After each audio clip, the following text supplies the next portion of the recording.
ಎಲ್ಲರಿಗೂ ನಮಸ್ಕಾರ. ನಾನು ಇವತ್ತು ಒಂದು ರೆಸಿಪಿ ಮಾಡಲಿಕ್ಕೆ ಹೊರಟಿದ್ದೀನಿ. ಏನೆಂದರೆ ಕ್ಯಾರೆಟ್ ಹಲ್ವಾ.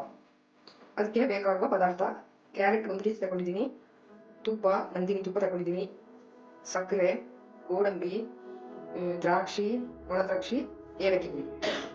ಇಲ್ಲ, ಕ್ಯಾರೆಟ್ ಅನ್ನು ಪಾತ್ರೆಗೆ ಹಾಕ್ತಾ ಇದ್ದೀನಿ. ಸ್ವಲ್ಪ ಹಸಿ ವಾಸನೆ ಹೋಗ್ಬೇಕು. ಅಲ್ಲಿ ಗಂಟ ಡೀಪ್ ಫ್ರೈ ಮಾಡಬೇಕು.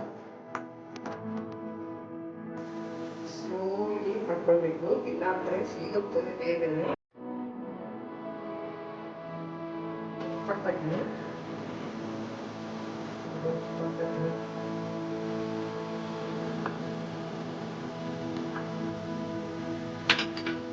ಚೆನ್ನಾಗಿ ಈಗ ಪ್ಯಾನ್ ಬರ್ಕೊಂಡಿದ್ದೀನಿ. ಇಷ್ಟು ಗಂಟೆ ಬೇಗ ಗಂಟ ಇದು ಗೋಡಂಬಿ ದ್ರಾಕ್ಷಿ ಫ್ರೈ ಮಾಡ್ಬೇಕು. ಇಷ್ಟು ಗೋಡಂಬಿ ತಗೊಂಡಿದ್ದೀನಿ.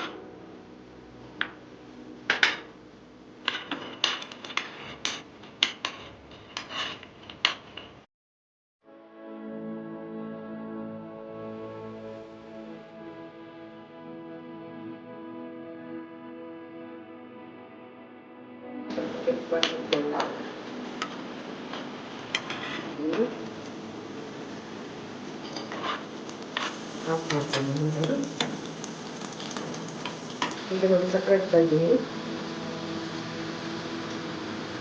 1/2 ಕೆಜಿಯಷ್ಟು ಹಾಕ್ತಾ ಇದ್ದೀನಿ. ನಿಮಗೆ ಎಷ್ಟು ಬೇಕೋ ರುಚಿಗೆ ತಕ್ಕಷ್ಟು ನೀವು ಹಾಕೊಳ್ಳಿ.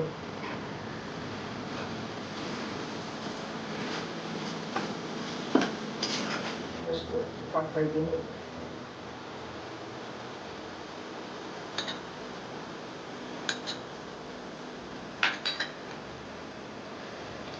ನಾವು ಏನು ಸ್ವೀಟ್ ಮಾಡಿದ್ರು 1 ಚಿಟಿಕೆಯಷ್ಟು ಉಪ್ಪು ಹಾಕಬೇಕು, ಅಂದ್ರೇ ಅದ್ರದ್ದು ರುಚಿ ಬೇರೆ ಇರ್ತದೆ. ಹಾಕ್ತಾ ಇದ್ದೀನಿ ಉಪ್ಪು.